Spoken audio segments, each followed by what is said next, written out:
And within the university system, no, I must place the unions in proper pathway for people to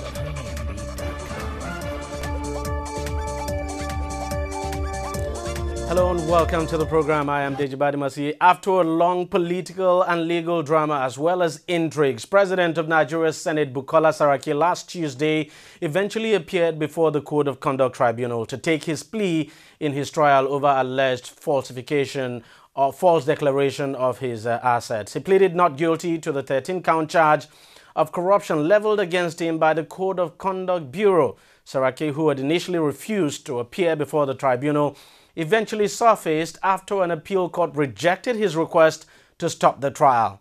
Saraki, who leads the upper chamber of parliament, is the third highest ranking politician in Nigeria after the president and vice president. He's also a member of the ruling All Progressives Congress. Tribunal Judge Danladi Umar, after taking Saraki's plea, adjourns the trial to October the 21st, granting the Senate President bail on self-recognition. Now, the tribunal also quashed an earlier warrant for Saraki to be arrested for refusing to appear before it on 2 occasions. Now, this case is seen as a litmus test for the ruling All Progressives Congress of President Muhammadu Buhari, who during his political campaign for office promised to make the fight against corruption the cardinal program of his government. Some political analysts have said the trial of the Senate president is a fallout of his election as president of the Senate back in June. He defied his party's instruction not to contest the election of the president of Nigeria's upper chamber, running against his party's anointed candidate and winning after he formed an alliance with the opposition People's Democratic Party. Now, Saraki's media office, I should say, also issued a statement shortly after his arraignment, alluding to the notion that he is being targeted because of his position as Senate president. But the big question is, does the Senate president really have some questions to answer over the assets he declared while he was governor of Kwara State and before becoming Senate president? And is this a clear case of President Buhari fighting corruption or a political vendetta? Joining me now to discuss this is Lanre Suraj, who is the president of the Civil Society Network Against Corruption. Lanre, let me start by asking you what exactly you make of all of this. I think the first thing is there will always be readings and meanings to issues of development around political class and then the political elite.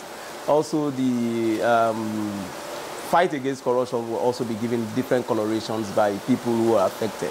So there must also be a reason for things to happen. Things just don't happen in a vacuum. So for us to appreciate this and then also encourage the fight against corruption is to, as much as possible, reduce political intonations to many of all these developments as we're having them around.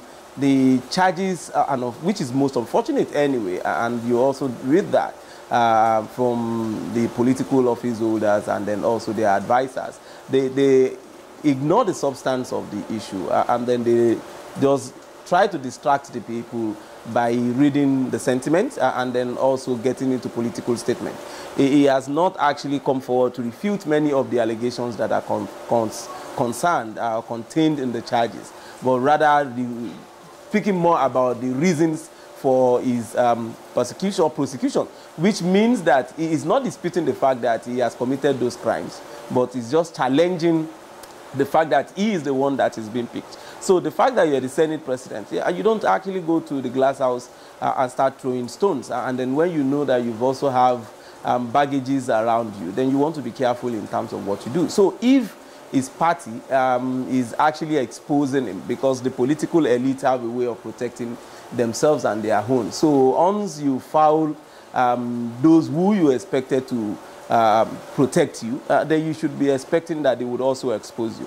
But collectively for Nigerians, I think the most important thing for us is the fact that we can have people in those offices as high as even the third person, the number 3 citizens in the country. This is not the first time. You can remember we've had Senate presidents who were removed from office in terms of Adolfo Swabara and the rest of them. You've had speakers of the House of Rep who was also removed from office for, I mean, about 2 of them anyway, Patricia Ete and then Salisu Buhari, who were removed from office for certain obvious infractions against the law. So it is not the first time that you are having that happening. So there must always be a reason for people to either be exposed or people to be prosecuted and then brought before the court of law. Now, do you honestly think that Saraki would have been charged or Saraki would have appeared before the Code of Conduct Tribunal if he was not the Senate president? Yeah, I mean, it's not likely that that is going to happen. It is not unlikely that is also going to happen. The fact is that being an ordinary member of the Senate, quite a number of our political office holders are guilty of this false and anticipatory declaration with respect to the declaration of assets. So it is not going to be the only one. That one I can confidently tell you. But without an internal fighting within the political elite, because they are all guilty of many of these charges, you know, you won't have these reforms that will happen. And what we are expecting, and that is when we will hold the government also accountable, is to the extent that Saraki should not just be the only one. It has to go down the whole hog. We need to see other members of the House of Rep and then also the Senate, the governors, and then also many of the other appointees who are guilty of these false and anticipatory declarations. It takes an interest for an individual's asset declaration form to actually be screened and scrutinized. It can either be for, like you said, it might not even have a hand of the president or the presidency. Some other people who are dissatisfied within the Senate or within the party could also be privy to information. You know, I mean, they have secrets of each other in their purview. So they can always easily release this information to the public, and which will spur the Code of Conduct Bureau to start the necessary investigation and then the prosecution that you're seeing. So it could usually be, and that is what you have in terms of the fighting corruption. You'll see when civil servants are dissatisfied with the public office holder, that is when they kind of release forms, you know, contracts and the rest of that to the public or even to the anti-corruption agencies to commence prosecution. But the most important thing is that it needs someone to work from within or to influence from outside for you to have the fight against corruption to happen. Otherwise, they always find a way of covering their tracks. Now, you did allude to the fact that this is significant because he's the #3 man in the country. There's no question about that. I mean, after the president, the vice president, he is the next man in line when you talk about the scheme of things, power in this country. But just how significant is this for you? No, I think this is actually a very significant move. This is actually also very commendable one, either for political reason or otherwise. This is also telling you and telling that, you know, we're not, this government is already starting, this is about the first fight against corruption that you would say it is initiated by the government. Most of the ones that you're seeing with the anti-corruption agencies are also usually the ones that were started by the previous government or cases that were carried over from the previous government. This is the first one that you will say is happening directly under this government, and it is good that it's starting from the ruling party, which will tell you that it is not going to be a political witch hunt. I think usually what is the political witch hunt, like Saraki is crying now, is where you have inter-party one, where the ruling party is actually holding someone who is of the opposition to this kind of account. But then it is happening from within, either favored group or disfavored group, but it's happening from the ruling party. So it's going to be difficult for the opposition when it gets to their turn to now talk political or even shout political witch hunt, because it's a thing that was already started from within. Beyond that is also the fact that it's clearly telling us that aside from the president or the vice president, the governor or deputy governor who have immunity under the constitution from prosecution, is telling us that nobody is above the law and anybody can actually be brought before the court of law to come and answer to infractions that are bordering on corruption. So it's important. This is a very significant. And I think it's also important to note that both the media and the lawyers needs to actually exercise very serious caution.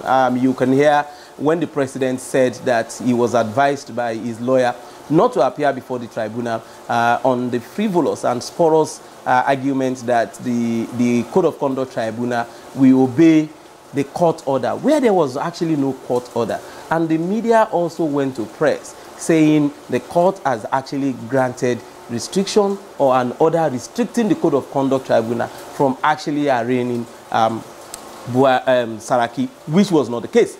Come Monday again, it was the same thing. There was actually no injunction granted by the Court of Appeal, but what we had in the media was Court of Appeal also granted. So the media are reporting based on either sentiment or affiliation rather than the facts that are before them, because it's supposed to, we need to put it clear and then understandable that for us to collectively and sincerely fight corruption, we need to devoid personal interest and sentiment from these issues and report from the objective point of view based on information and facts that can be adduced. Now, what do you think will be this government's biggest obstacle in the fight against corruption? The judiciary is one, and I think except for this case with Saraki, where the High Court and then also the Court of Appeal refused to exercise the arbitrariness that was sorted by Saraki, what you've had in the past, even in the recent past, is where judges are actually failing to abide by their oath of office and respect the law by not granting arbitrary injunctions to people who are dragged to court by anti-corruption agencies. You will see where courts grant injunction, restricting law enforcement agencies from conducting investigation or prosecuting people. And that is not unheard of anywhere in the world. You don't prevent the law enforcement agencies from discharging their constitutional duties. And I also think lawyers are also another major challenge that the government would have in terms of how they misadvise, clients and how they do everything possible within and outside the law to protect corrupt practices and then people who are charged with corruption. Nigerians would also need to rise up to support the process, because that is when you can win a fight. We can't afford to justify actions that are against the law and expect that we would have a corruption-free system. No, it's going to be extremely difficult. Are you convinced this government will be able to fight this corruption in a manner that Nigerians really want, and in a manner that your organization has been actually canvassing all these years? No, I am yet to be convinced. I am actually also not losing hope, but I need to see things really happening. Like I tell, I think I've said this before here, this is more or less like the body language of the president that is doing quite a number of things. There is clear dispensation towards the issue of fight against corruption. I was just reading a report by the OECD saying the daily subsidy on fuel has gone down from 2.4 billion in June to 889 million naira, and that is actually a significant achievement in terms of fighting corruption. I mean, that you can take for granted. And if the government is not coming out with a very clear national strategy on anti-corruption, constituting the board of the National Council on Public Procurement, and then also passing the whistleblower law and asset forfeiture for proceeds of crime, and then also ensuring that we find a process to the extent that the independence of the judiciary and then people who sits on the bench are people of impeccable character and integrity, then it's going to be difficult. But I'm waiting to see what will be the direction of the government and then also the governing party in terms of fighting corruption. And that is what will tell that you would be convinced that you're having an holistic fight against corruption. But where we're still having the government showing this level of dispensation, you are encouraged. But that is not to actually go to town and say, I'm convinced we finally arrived to Uhuru. Lanre Suraj, thank you very much for joining us on the program. We'll take a short break now, and when we return, we'll be looking at the political side of all of this. I'll be speaking to a political analyst. Stay with us.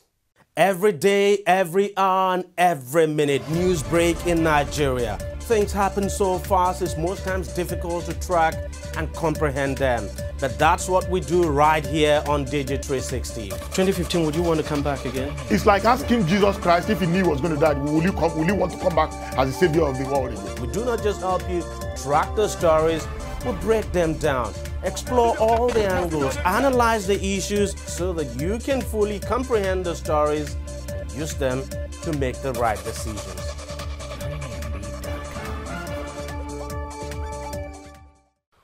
Welcome back. Now, I'm being joined on the program by Achike Chude, who is a political analyst, to give us the political side of all of this. Achike, thank you very much for joining us on the program.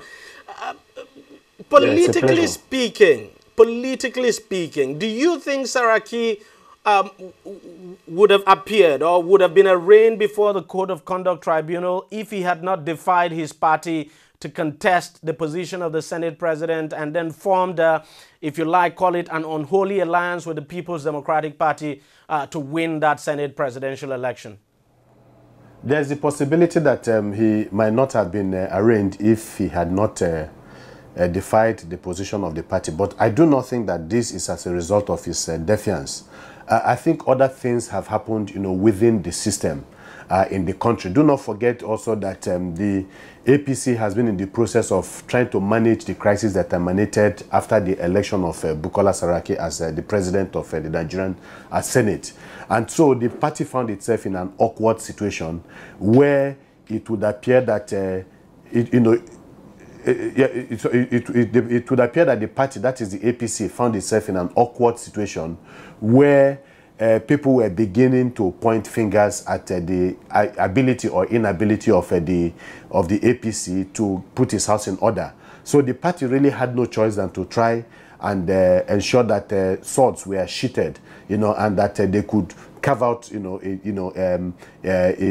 different future for the party following, the crisis. And of course, again, Saraki did not exactly cover himself in glory. After the first defiance of the APC, you saw what happened in terms of the election of principal officers of the National Assembly.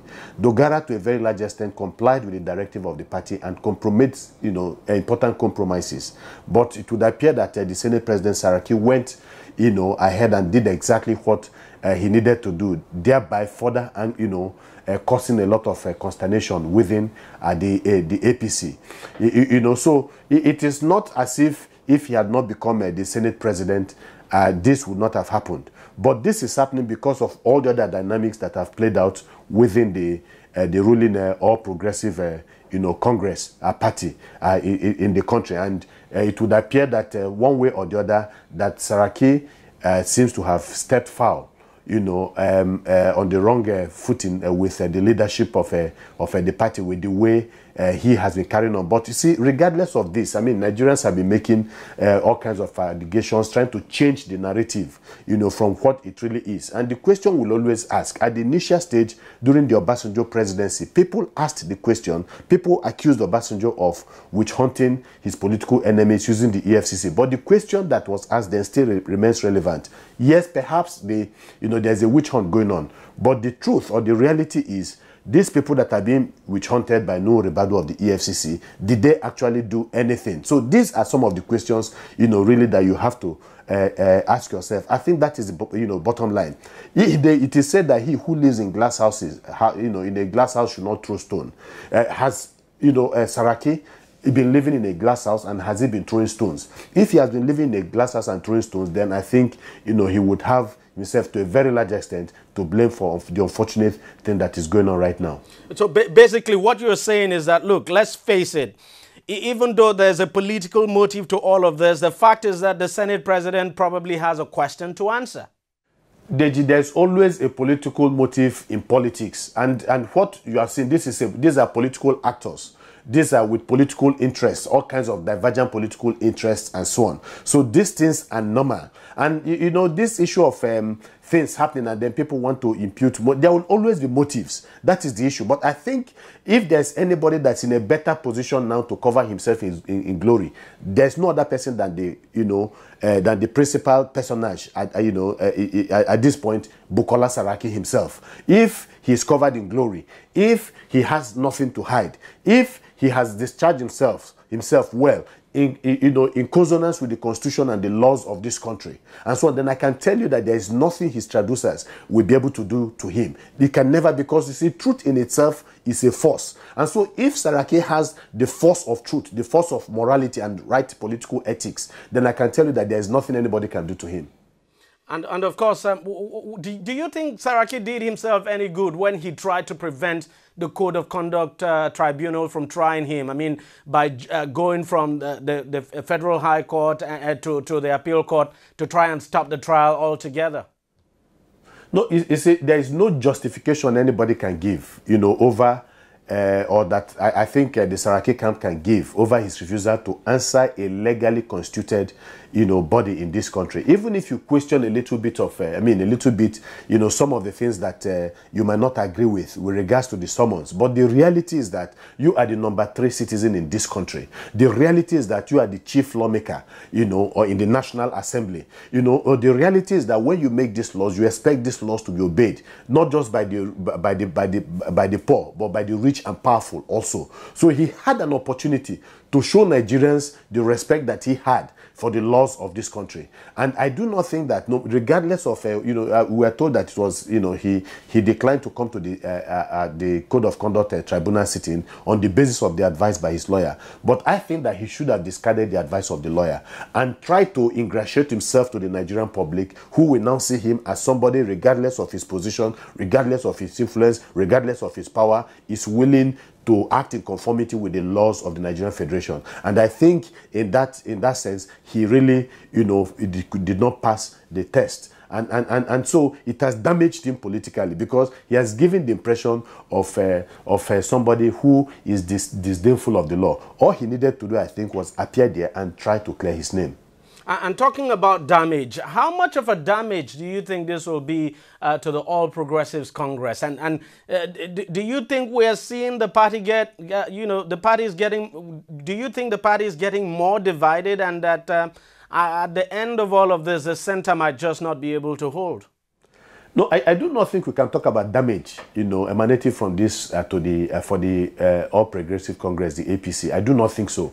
If it is properly handled, the only time you can talk about damage to the party is if Nigerians, after all the huffing and puffing, after all the controversies and so on, and Nigerians do not see anything, anything tangible, anything concrete coming out of this, in terms of a successful prosecution or of Bukola Saraki in this manner, and then there is a closed door arrangement where he is let off the hook and so on, then I think you cannot be talking about serious damage to the credibility of the president of Buhari, when it comes, to his much avowed, stance on, corruption, to fight corruption.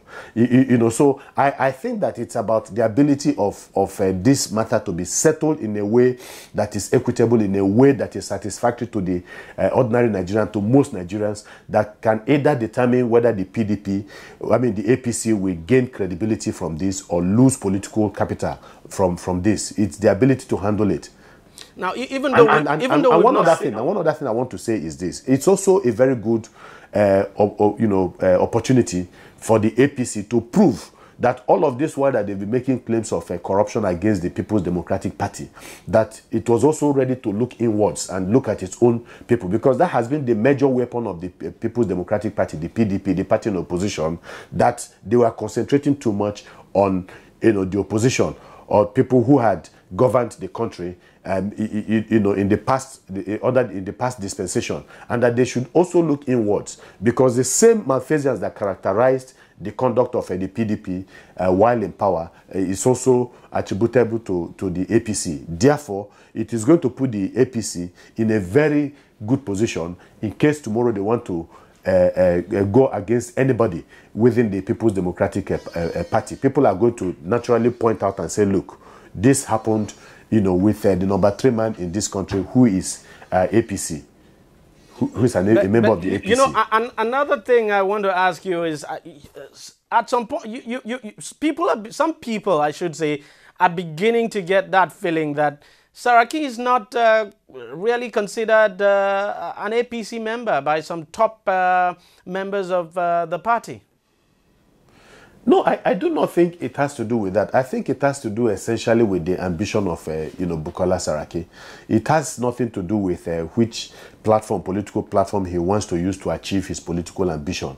It's about his person, it's about his personality, it's about his personal ideology, and how he looks at things. And so we don't want to begin to see that this has happened because, he was never, a member of the APC. It is happening because it is Bukola Saraki. But like I said again, there's also every possibility that perhaps he could go to the Code of Conduct Tribunal and clear himself of all the charges against him.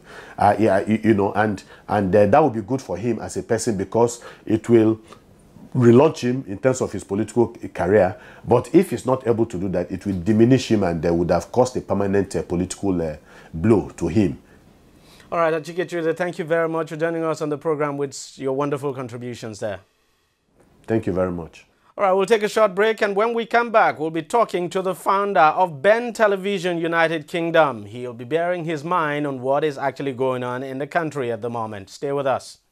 Every day, every hour, and every minute, news break in Nigeria. Things happen so fast, it's most times difficult to track and comprehend them.